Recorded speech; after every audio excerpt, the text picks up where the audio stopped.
A Radio AM 1010 o a Facebook, facebook.com/AM 1010 Onda Latina.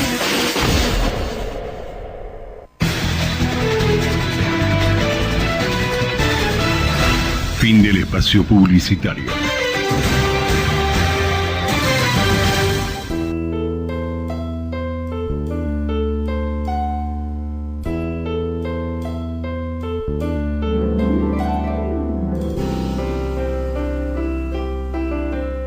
Comenzamos a transitar juntos esta hora de radio para celebrar la vida, el respeto por los derechos humanos y las bellas utopías de ayer, de hoy y de siempre.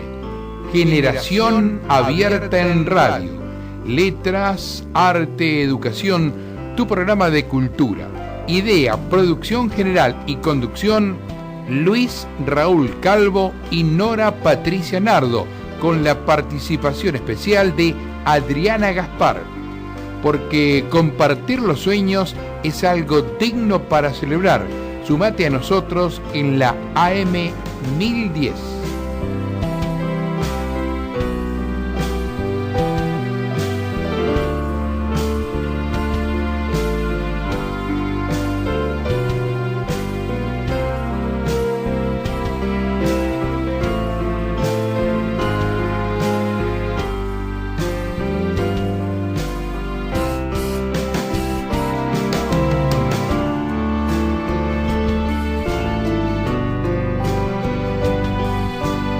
Acabamos de escuchar fragmentos de la versión instrumental de la canción La Vida, Siempre la Vida, de Luis Raúl Calvo, con el acompañamiento musical del maestro Oscar La Higuera.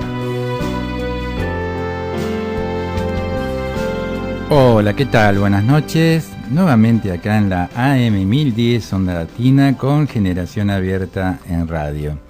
Vamos a compartir juntos una hora con literatura, arte, educación, también, por supuesto, entrevistas en vivo.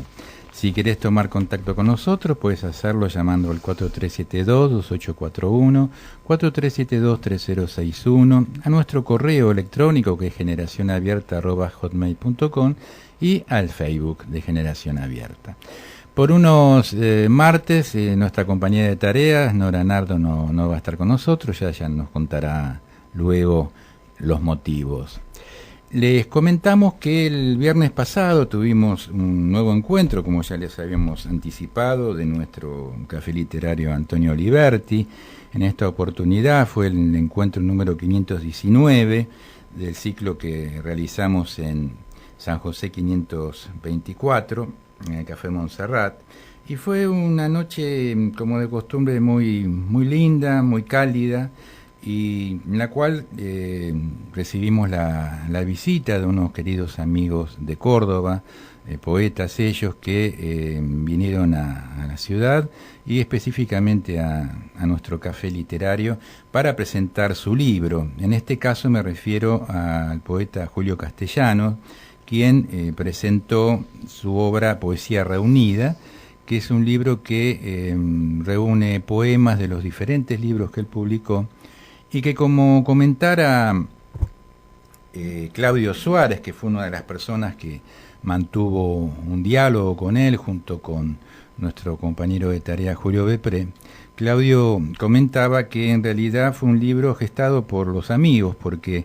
parece que Julio no es muy común que suela juntar su material con cierta asiduidad como para un emprendimiento de este tipo, así que los amigos consideraron que era importante, después de haber publicado varios libros, poder gestar una obra que también estuviera al alcance de un público nuevo, porque todos sabemos que los libros de poesía son libros que en general el autor los va distribuyendo con otros poetas, gente amiga, y la edición se va terminando. Entonces es muy común que las nuevas generaciones a lo mejor no saben el recorrido poético de un autor, y una poesía reunida nos permite justamente poder tomar contacto con ese poeta.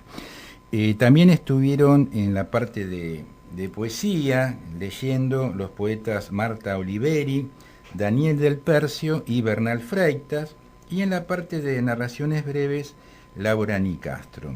Nos acompañó Paco Rizzo en la música, y tuvimos un hermoso homenaje a un escritor y músico fallecido que fue amigo nuestro durante muchos años, me refiero a Aníbal Vélez, un homenaje que le realizamos junto a su señora, Patricia Lora de Vélez, y Beatriz Alocati, junto a Nora Nardo, que era encargada del segmento Poeta en el Recuerdo. Y decía muy sentido porque, bueno, fue una persona muy luchadora, un muy buen gestor cultural, aparte de escritor y excelente músico. Comentaba Patricia, su mujer, en emprendimientos musicales que Aníbal llevó a cabo durante su vida. Así que, bueno, todo esto, como ya estamos anunciando hace unos cuantos meses, todo este material está subido en nuestro canal Generación Abierta en YouTube. El video del viernes pasado, en diferentes bloques, solamente tienen que poner canal Generación Abierta en YouTube, y cuando aparece el logo de Generación Abierta, cliquean ahí y ya se encuentran con el material de este último encuentro, junto con más de 180 videos que pertenecen a encuentros anteriores de Generación Abierta en Café Montserrat, a nuestros programas de radio acá en AM 1010 Onda Latina, como así también en otros encuentros que llevamos a cabo conjuntamente con otras instituciones culturales en las cuales hemos participado, y que también ustedes la pueden ver en canal Generación Abierta en YouTube. Bueno, voy a presentar a nuestra invitada de hoy, que es la actriz y colaboradora permanente de nuestra revista Generación Abierta, Noemí Cáceres. ¿Qué tal, Noemí? ¿Cómo estás? ¿Qué tal, Luis? Buenas tardes. Bueno, un gusto tenerte acá con nosotros. Muchas gracias por invitarme. No, por favor, usted lo merece. Bueno, Noemí, vos has participado con nuestro proyecto en diferentes momentos, sí, en la parte de teatro, que es un poco tu métier. Sí, porque soy actriz y diseñadora de vestuarios. Exactamente. En primer lugar, me gustaría charlar un poquito de esta nota. Después. Más adelante charlamos sobre lo otro. Vos tenés este último número de Generación Abierta que está en la calle, el número 71. Le hiciste una entrevista a una persona importante, ¿no es cierto?, en la gestión cultural. Sí, muy importante su gestión cultural. Acá en el Teatro San Martín, en otros del Teatro Colón. Su trayectoria fue un ícono dentro de nuestra cultura. ¿Nos estamos refiriendo? A Kive Stay. Que le mando un saludo si nos está escuchando, y que se recupere pronto, que está un poco enfermo. Bueno, entonces le deseamos que se le vayan las nanas. Sí. Bueno, contanos un poquito cómo fue la entrevista, la nota con alguien que, claro, como decís vos, no estuvo a cargo de dos instituciones muy importantes, ¿no?, de nuestro país. Sí. Bueno, la nota realmente fue, para mí en particular, ¿no? Para mí me llenó de ternura, de emoción, porque una persona de su trayectoria que me brindara que se brindara a mí con tanta humildad. Ajá. Y hasta que se emocionara cuando hablaba de su infancia, de su adolescencia, cuando vino a Buenos Aires, de sus primeros trabajos, cuando comienza a estar más o menos ya en la parte de cultura. Sí, realmente, no sé, me brindó mucha satisfacción, no sé, me conmovió mucho hacer la nota con él. Sí. Claro, fue una entrevista que, bueno, lógicamente yo la he leído, hemos estado trabajando ese tipo de entrevistas que permiten que el entrevistado, ¿no?, bucee un poco en su propio pasado. Entonces, seguro, lo llevaste a un terreno en la cual... todo, recorrimos todo, desde su infancia, su adolescencia, cuando viene a Buenos Aires a vivir en los antiguos conventillos de La Boca, desde sus primeras participaciones en cosas teatrales, todo. Hemos transitado toda su vida, ¿no? Claro. Sí, y me conmovió que se emocionara al recordar a sus padres, a sus trabajos, a sus primeros trabajos. Claro, la entrevista permite eso, ¿no? Sí, contarme la calidez de las personas con las cuales él había trabajado, cómo hizo ese final de partida con Alfredo Alcón. cosas, qué sé yo, que en mí están muy grabadas, ¿no? Porque yo desde chica era muy asidua al teatro y me gustaba curiosear, investigar, leer, todo ese tipo de cosas. Entonces fue un recuerdo permanente con él, porque me ha llevado a pasear, a recorrer todo. Es decir, que no solamente vos lo llevaste a él, a bucear en su pasado, sino que él también te claro, llevó a través sí, de sus totalmente. respuestas, ¿no? Sí, totalmente. Interesante Sí, eso. sí, totalmente. Fue una persona muy, pero muy cálida al brindarse, él en la nota abierto. Y contanos, por ejemplo, bueno, en el Teatro San Martín tuvo una un periodo muy largo, muchos años, muchos ¿no? años. Creo que estuvo, me parece que estuvo en tres momentos. periodos, sí, en 3 momentos. Pues estuvo en el Teatro Colón, Teatro Caminito, fue diplomático. También. Sí, o sea, que tuvo cargos muy importantes dentro de la cultura. Claro. Y 30 y pico de años sí. estuvo así él a cargo de son de teatros y después producciones teatrales que ha sido productor él. Digo que son figuras muy representativas, ¿no? Sí. Una gestión, en este caso cultural, no es sencillo, no, y más en este tipo de lugares, ¿no? Aparte en el Teatro General San Martín él estuvo mucho tiempo y muchas de las cosas que continuaron después en distintos gobiernos fueron creadas por él. Algunas se siguieron, otras no, pero claro, el teatro él fue el que el comenzó. que inició todo fue él en su gestión. Claro.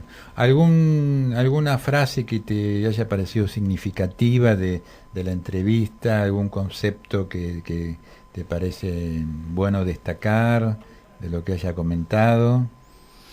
A ver, algo que recuerde.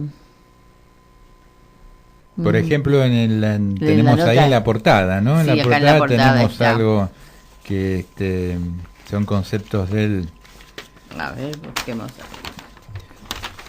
Y la verdad que muchas cosas que hemos conversado en esa tarde han sido muy, muy lindas. A mí me impresionó mucho de él su humildad. Claro. Su humildad, porque ha sido una persona muy, digamos que muy sí, lo que importante decís en vos, nuestra ¿no? cultura. No es y común él a veces. con una sencillez, con una humildad se dirigió hacia mí y me ha contado tantas cosas de su vida, que tuvimos ahí una charla muy, muy, muy, muy interesante. Una de las cosas esos que él mencionaba, como que es el título acá, dice que tenemos que trabajar para formar cada vez más espectadores. Sí, me pareció un concepto muy interesante, muy significativo, porque el tema del espectador hoy en día, no solamente en teatro, en general, es un término que está siendo muy usado, muy trabajado, porque ha cambiado también a lo largo del tiempo, ¿no? El lugar del espectador. Sí. Ahora es más partícipe el espectador. Claro. El espectador es más partícipe del espectáculo. Del espectáculo. Tiene un lugar más activo. Sí. Antes era pasivo, miraba simplemente, ahora no. Claro. Ahora tiene mucho para elegir, que eso es muy importante. Sí. Y cuando él dice que tenemos que seguir formando espectadores, ¿no? Sí. ¿Qué pensás que quiere decir él con eso? A mí me quedó la idea como que un poco la formación de uno, ¿no? Así como uno se forma a lo mejor para ver una obra de arte o para leer un poema. Formar al espectador, ¿no? en lo que le estamos transmitiendo, ¿no? Los actores y los directores al espectador. Sí.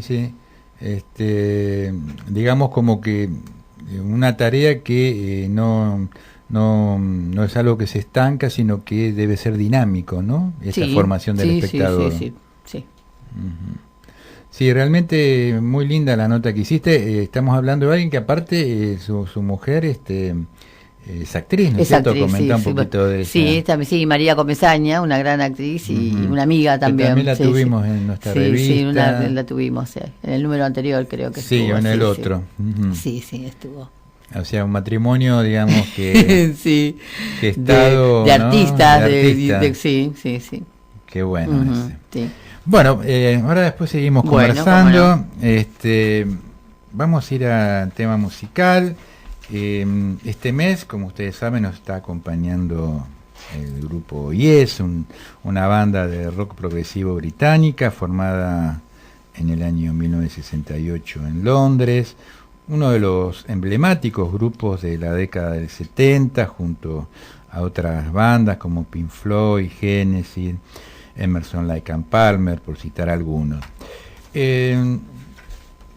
Hemos estado charlando un poco cómo fue la evolución de este grupo, y se produce un momento, como que un momento importante, que es la aparición nuevamente dentro de la banda de Rick Wakeman, que se da entre los años 77 y 79, ya que este integrante había abandonado el grupo y una vez terminada la gira solos, y estaba listo para grabar su próximo disco.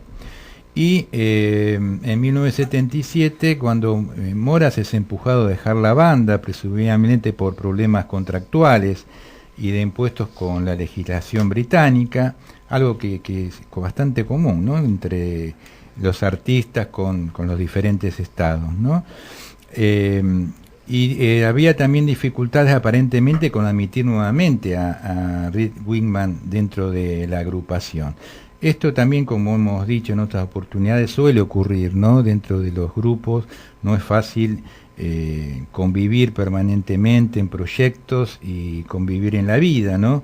Y muchas veces cada uno de los integrantes a veces va cambiando, va modificándose internamente, y después poder acoplar esa formación personal en una integración grupal no siempre es fácil, ¿no? Son pocas las bandas que han podido permanecer a lo largo del tiempo y haber podido continuar con un proyecto. Generalmente es más, es muy común que las bandas se separen en los mejores momentos, ¿no?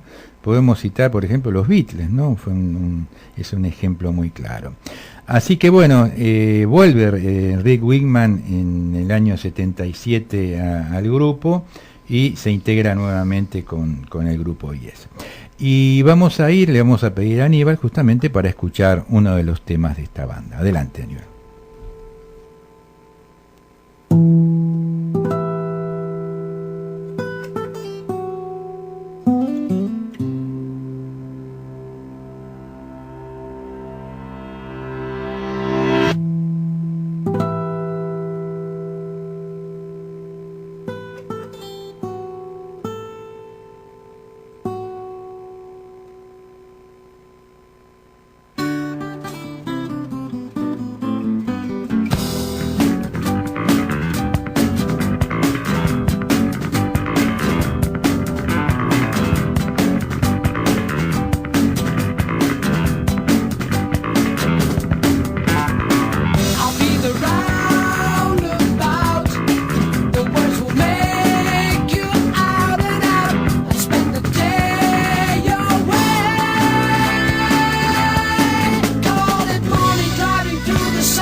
Escuchamos al grupo Yes con este tema Roundabout.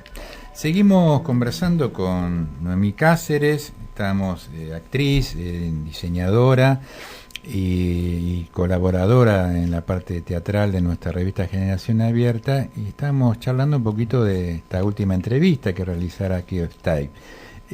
Tenías algo para decirnos, ¿no? Sí, una anécdota. O sea, sus comienzos, su trabajo, él trabajaba en una fábrica de tejidos en Villa Pueyrredón.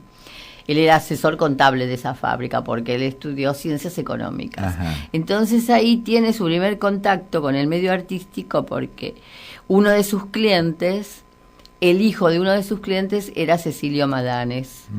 Y ahí es donde él comienza a esta actividad teatral. Sí, Cecilio Madanes hace algún espectáculo y él ahí comienza a interesarse y bueno, de esa vez nunca más dejó la actividad cultural. Qué bárbaro, ¿no? Como a veces las cosas se dan así imprevistamente. Y aparte con alguien como Cecilio Madanes, ¿no? Que tuvo tanta influencia después en el ámbito teatral. Sí, también, sí. Sí. Transitaron juntos muchas cosas. Muchas cosas, claro.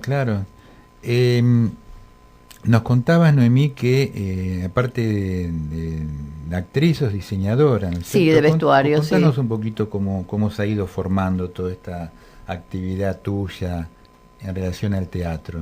¿Cómo nació? ¿Cómo surgió? Bueno, empecé estudiando teatro en la década del 70.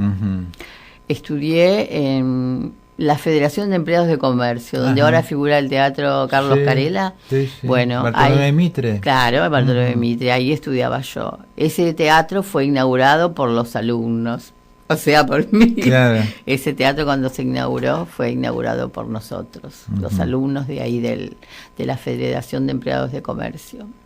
Después, bueno, estudié un tiempo con él, con Roberto Mejías, y después pasé a estudiar a los años, creo que más o menos como en el año 80, empecé a estudiar con Lito Cruz.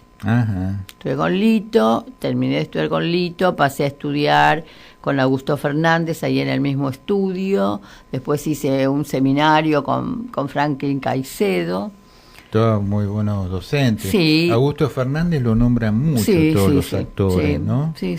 Fue un buen maestro para mí. Claro, y Lito Cruz me imagino que también, ¿no? También, sí, también. Y después hice también así un seminario corto con un artista plástico. Que eso me gustó mucho. ¿Un seminario dijiste? De teatro, sí. De teatro que un artista plástico. ¿Y cómo fue eso? ¿Cómo? Y para mí fue otra forma de expresarme en el teatro, porque él nos hacía trabajar mucho con nuestra parte interior y a trabajar con la pintura, con retratos. Claro. Entonces desde esa parte empezábamos a sacar nuestra creación, que a mí me resultó muy, muy interesante. Está bueno eso, ¿no? Sí, y pensando en otros disparadores, ¿no? Claro, que a uno le sirvan como artista, como para desplegar después su creatividad. Sí. Por eso ahora también me gusta la pintura. Claro. ¿Estás haciendo? No, este año no, ahora no hice nada, pero voy a hacer. ¿Tenés ganas? Tengo ganas, sí. El año pasado pinté, que justamente a este profesor que tuve, a este artista plástico, el otro día le comenté, le digo que había pintado mi primer cuadro, me dice, hay que verlo, me dice, claro. Porque él me dio algunas clases de pintura y de dibujo en un momento. Entonces se quedó muy interesado en verla, lo que había hecho. ¿Y cómo se gesta después lo de diseño? Los diseños de vestuarios, bueno, hice un seminario en el Teatro Colón, y bueno, se da que voy a hacer un grupo de gente de teatro, necesitaba, actores ya no necesitaba porque ya estaban todos. Entonces me dice si no quería participar en el proyecto, que era un proyecto muy interesante, haciendo la asistencia de dirección. Entonces me interesó. Y bueno, me quedé así haciendo la asistencia de dirección hasta que un día se da porque hacía parte de la asistencia de dirección y de producción también, hacía la producción. Entonces se da conversando con el director del vestuario.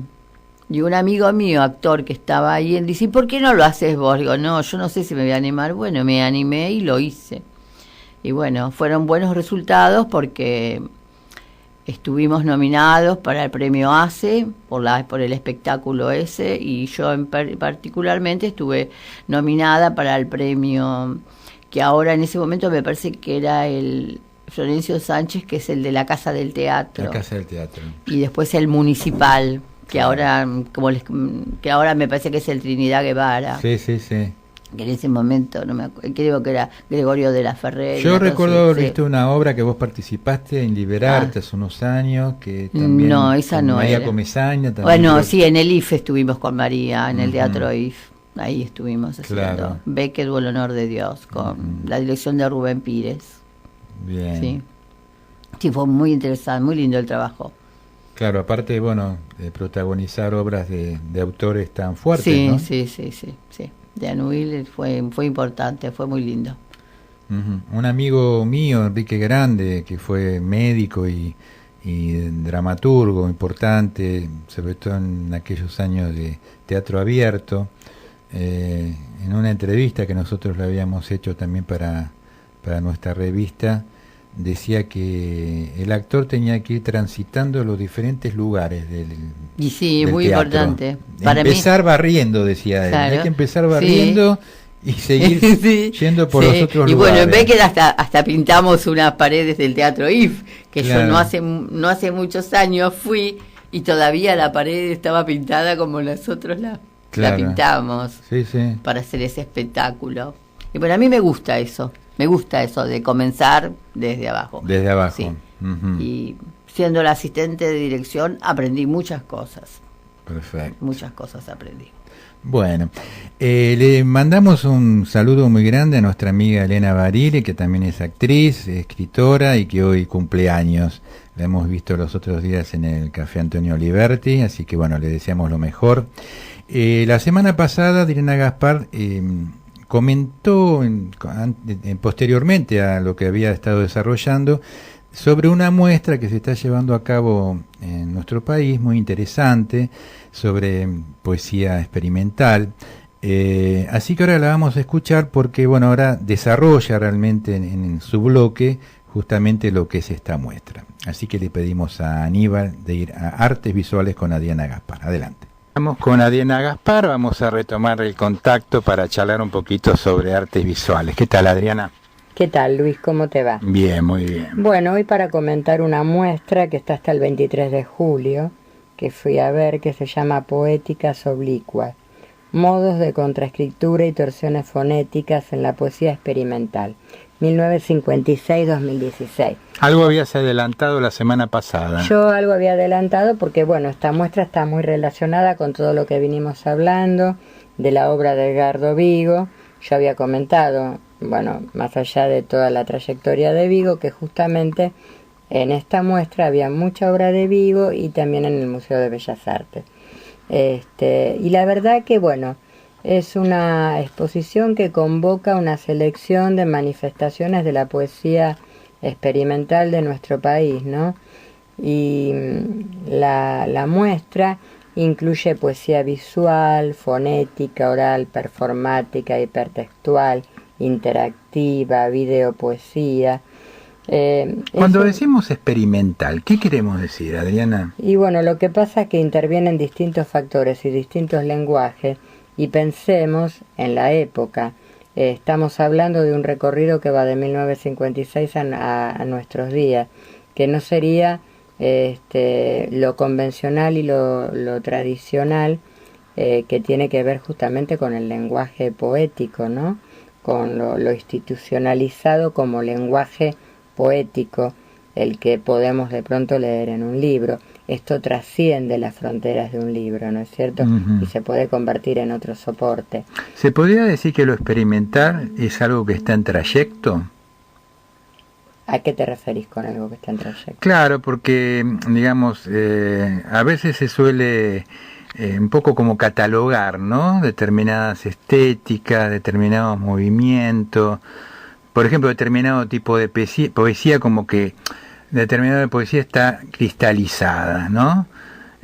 Esto lo ponemos todo entre comillas, ¿no? Por supuesto, y además, bueno, lo experimental es una palabra muy aplicable a diferentes lenguajes, porque además es una palabra muy dinámica, ya en sí la palabra.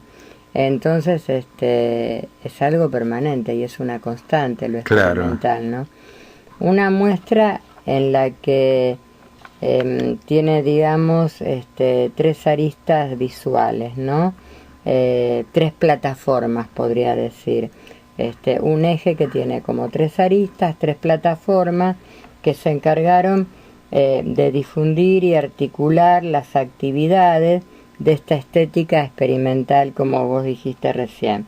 Por un lado tenemos el movimiento Diagonal Cero, que es del que estuvimos hablando, que fundó Edgardo Vigo, que fue de 1966 a 1969.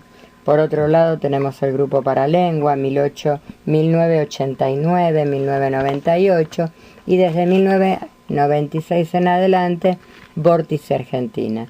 Todos estos son, digamos, estéticas que contienen lo que hablamos justamente de lo que sería la poesía experimental, la poesía visual. Acá digamos que el texto y la palabra han sido investigados desde su corporeidad visual, desde su materialización visual y fonética. Hay un juego entre texto y fonética en el plano o en el objeto o en la palabra en sí misma, ¿no? La poesía va más allá de la hoja de un libro, que es un poco lo que hablamos al comienzo, ¿no? Y en muchos casos se materializa en otros soportes, se materializa en objetos, en acciones performáticas, ¿no? Y esto, bueno, tiene incidencia en distintos espacios, en distintos sitios. Es digamos que indaga también distintos territorios, ¿no? Es una muestra que tiene mucha documentación y esto la hace muy valiosa, porque para el que quizás no conoce tanto de lo que puede ser este trayecto de este lenguaje artístico, cuenta con mucho material teórico que ayuda un poco también a la visibilización de la muestra, ¿no? Digamos que el espectador se puede ir ubicando un poco. El espectador se puede ir ubicando perfectamente, y además te cuento, Luis, que hay charlas organizadas, distintas actividades para, bueno, actividades que ya empezaron el 17 de mayo, ¿no?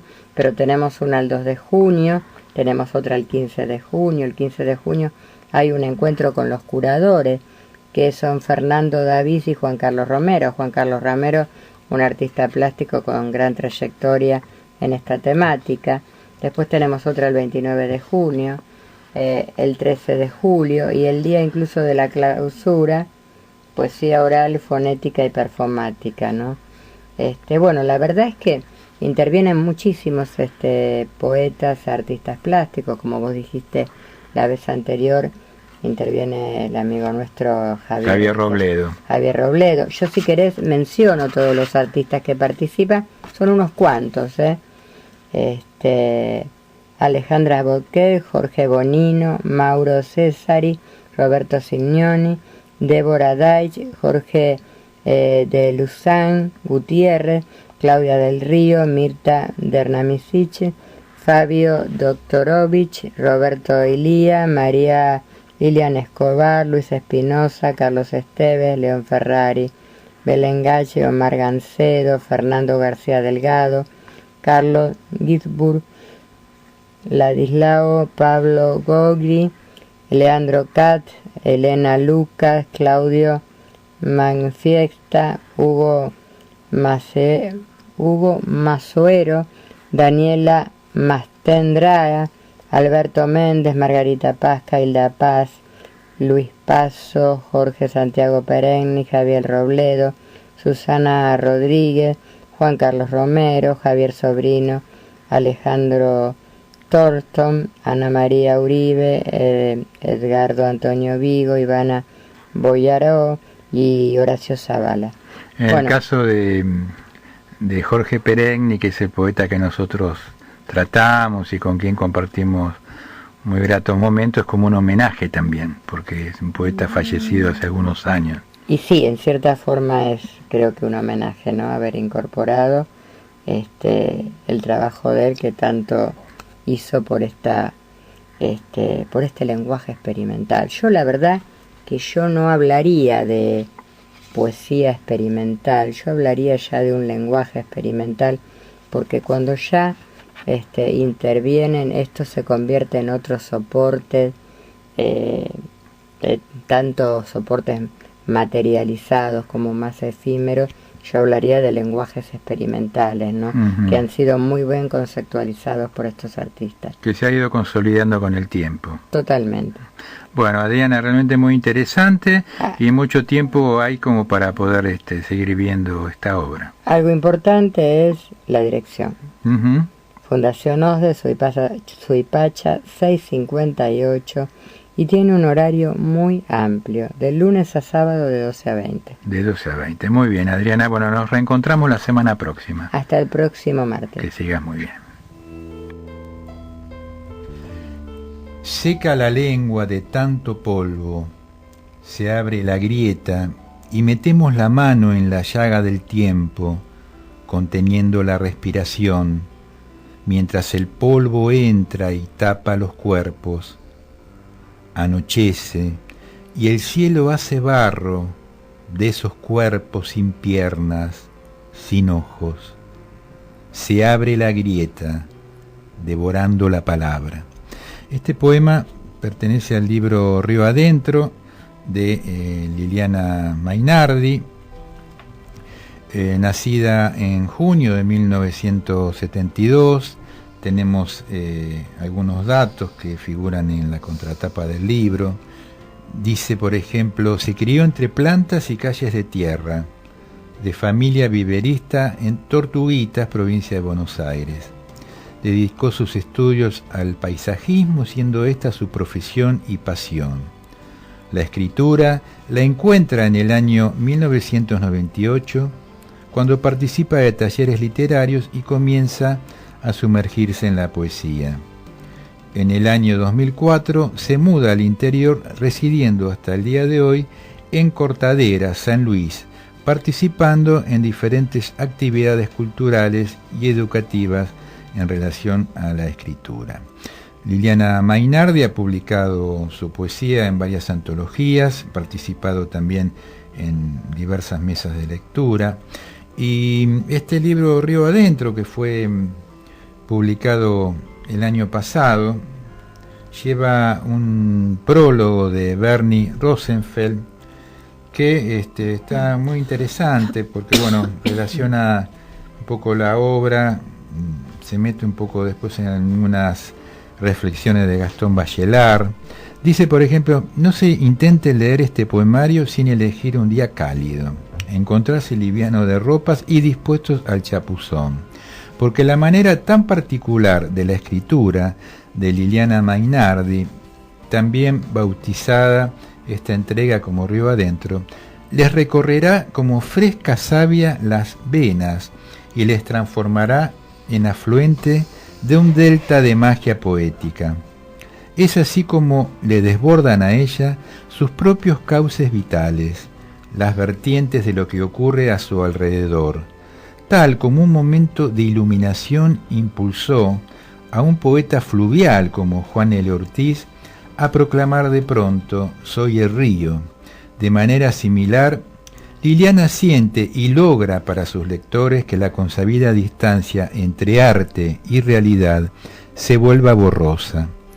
Gastón Bachelard se dedicó a bucear el inexplorado, hasta el mundo intermedio en que habitan tanto la materia, tierra, agua, aire, fuego, como los sueños, y luego el arte en un mismo proceso vital. A Gastón le encantaría contemplar cómo las aguas trajinadas y acariciantes, vívidas por la autora, se han ido transformando sin solución de continuidad en estos profundos, iluminados textos. Estas son algunas de las reflexiones que realiza Bernie Rosenfeld en el prólogo del libro. Y vamos a concluir con la lectura de otro poema de este libro. Si el rostro se inmuta, será necesario, casi un abismo, responder el acertijo. He sabido que el hambre pasa por lo llano como un cascabel, fijar el horizonte entre cáscaras de algo. Algo habrá sido, en cuestiones de yuyos, el ajenjo juega a ser caricia. Episodio cotidiano, ella parte migajas entre garras de polvo, mientras cuervos revolotean aquellos cuerpos ya sin intenciones de volar. ¿Cómo sentir hambre en el cuerpo ajeno? Río Adentro, Liliana Mainardi, nuestra poeta de hoy en Generación Abierta en Radio. Y seguimos conversando con nuestra invitada de hoy, la actriz Noemí Cáceres. Bueno, Noemí, estábamos hablando hace un ratito de cómo te fuiste formando, ¿no? Sí. Como actriz en la parte de diseño. ¿Estás con algún proyecto? ¿Estás con alguna idea de...? Sí, estamos con algún proyecto. Ajá, con un contanos, grupo de personas, sí. No puedo contar mucho porque es como que recién estamos comenzando, pero sí estamos en un proyecto. Ajá. Sí. Teatral. Teatral, sí. Uh-huh. Con un grupo de gente. Y a mí me gusta mucho la autogestión. Y con estas personas también. Ajá. ¿Y cómo sería? A ver, porque sí. Y, o sea, como vos dijiste anteriormente de tu amigo que decía que el actor tiene que comenzar desde aprender, desde barrer, vender en la boletería. Todo, bueno, decía entonces él. Nosotros estamos creando un proyecto así. Ajá. Nosotros vamos a ser, a lo mejor por ahora, nuestros propios productores. Claro. Con nuestro proyecto. Está bueno eso. Entonces los vamos a autogestionar. A lo mejor una vez que está el proyecto ya armado y listo para presentar, a lo mejor se puede llegar a conseguir algo, alguna participación, algunos sponsors, alguna cosa a lo mejor del gobierno. Claro, pero la idea sería no depender de eso. No depender. Claro.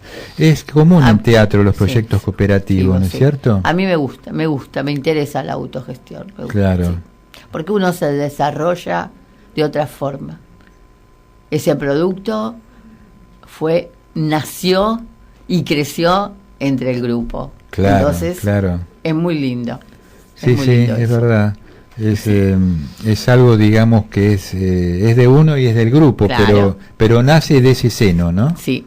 Y recuerdo unas palabras de un director al cual le hice una nota ya hace muchos años, que fue Agustín Aleso, que él decía que para formar un buen grupo de trabajo no es necesario grandes actores, sino buenas personas. Claro.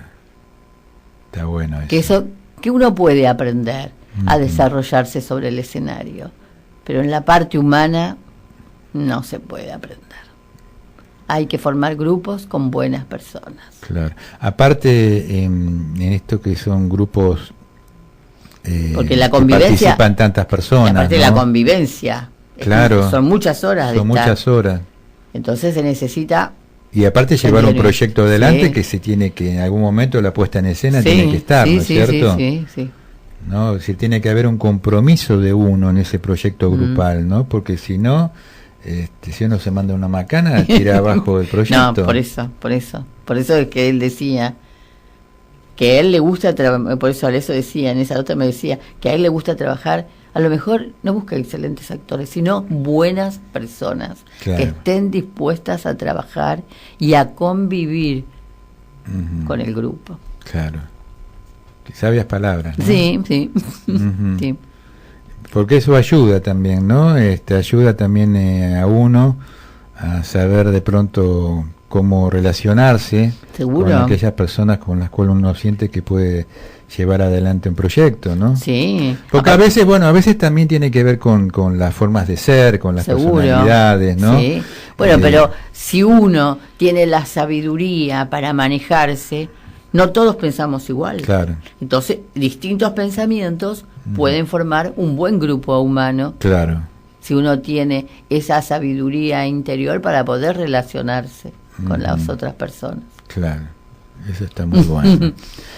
¿Algo de la entrevista que quieras destacar a quién está? Voy a contar algo que fue desde sus comienzos. Él nació en la provincia de Entre Ríos y se vino a vivir acá, a la capital federal, al barrio de La Boca, dice. Y fue una experiencia muy rica. Vivíamos en conventillo, dice. Me peleaba a las trompadas con algunos chicos para vender caramelos en Plaza Constitución, dice. Y viví intensamente el carnaval de la Avenida de Mayo. Estábamos en un conventillo de la calle Perú y yo salía a vender serpentinas y papel picado en los paseos. Qué bueno. Sí. Bueno, eso tiene que ver con esto de irse al interior de uno, irse al pasado, empezar a recordar y contarlo, los comienzos, ¿no? Con la humildad, como lo contó él, claro. Con esa humildad, sí, ¿no? seguro. Porque muchas personas, no, ¿cómo voy a contar que yo vivía en un conventillo de... No, claro, sí, él lo puede decir. Con emoción. Con emoción, sí. Exactamente. Bueno, se están cumpliendo los 95 años de la radio y vamos a comenzar a compartir pequeños fragmentos de un programa muy interesante que se llevó a cabo hace algunos años en otra radio. Primero vamos a escucharlo y después le digo quiénes son las locutoras. Adelante, Aníbal.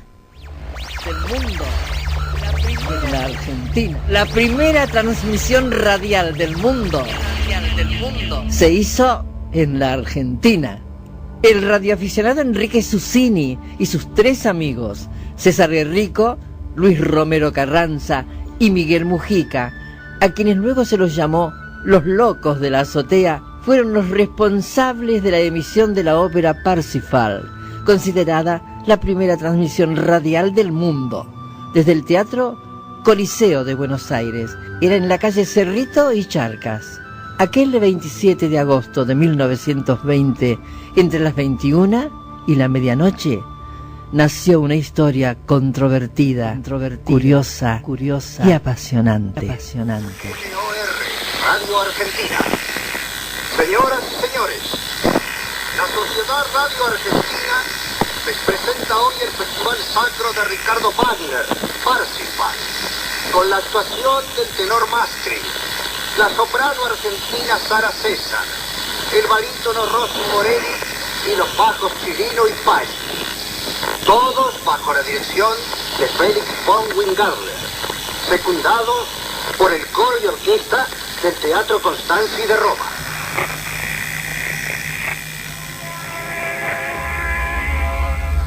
Una audición llovida del cielo, Parsifal, a precios popularísimos.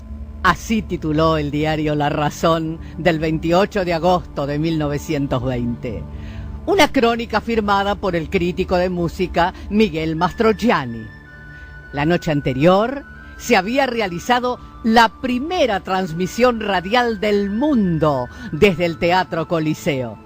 En directo se emitió la ópera Parsifal de Wagner con dirección de Felix Weingartner y la interpretación de la soprano argentina Sara César y el barítono Aldo Rossi Morelli. Y anoche una onda sonora onduló vermicular de las 21 a las 24 por el espacio, como cubriendo con su sutil celaje de armonías las más caprichosas, ricas, grávidas de nobles emociones, la ciudad entera, escribió Mastrogianni. El responsable de la transmisión fue el médico Enrique Susini, un radioaficionado que un año antes había estado en Francia, interesado por los equipos transmisores utilizados por el ejército francés para las comunicaciones entre los frentes durante la Primera Guerra Mundial. De ese material, Susini trajo a Buenos Aires algunas válvulas Paté, con los que armó un precario pero eficiente equipo. Junto a César Guerrico, Luis Romero Carranza y Miguel Mujica, formó LOR, Sociedad Radio Argentina, y acordó con los titulares del Coliseo para colocar una pequeña antena en la terraza del teatro.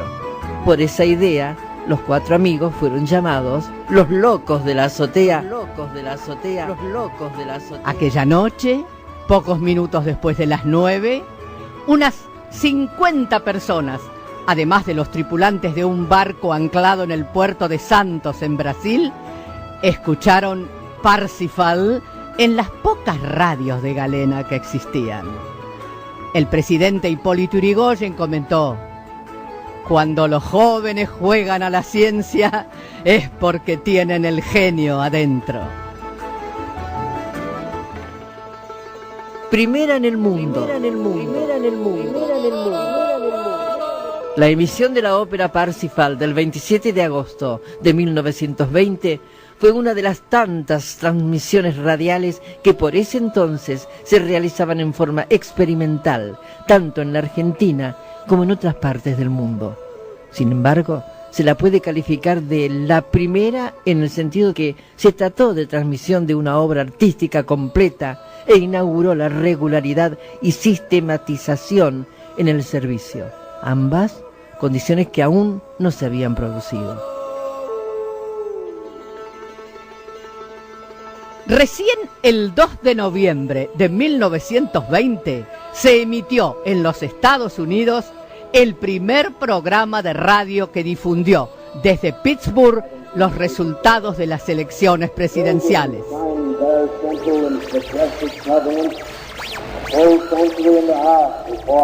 Bueno, escuchamos la primera parte de esta historia de la radio argentina, que un proyecto muy interesante que se hizo hace unos años en la Radio Colega, Radio Colonia.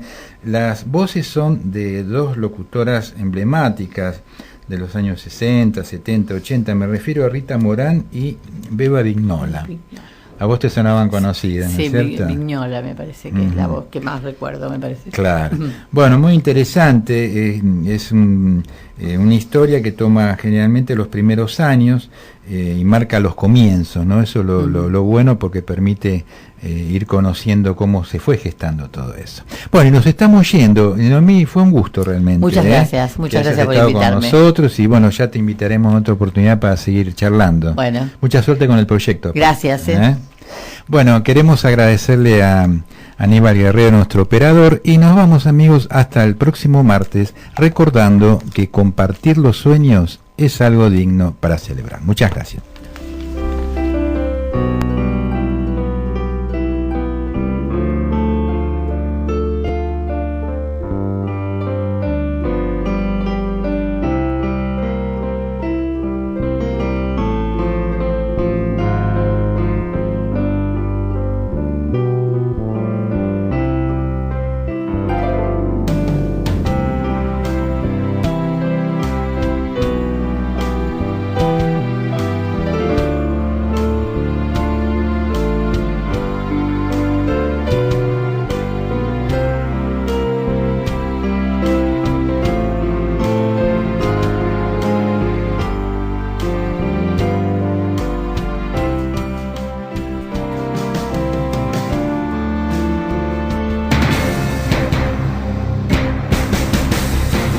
Desde la ciudad autónoma de Buenos Aires transmite AM 1010 Onda Latina.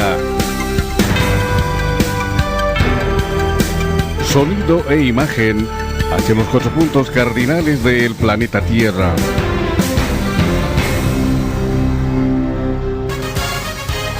Con el aporte periodístico de la agencia CNA, Cadena de Noticias Aero. Esta es la información destacada de la hora. Informa AM 1010, Onda Latina.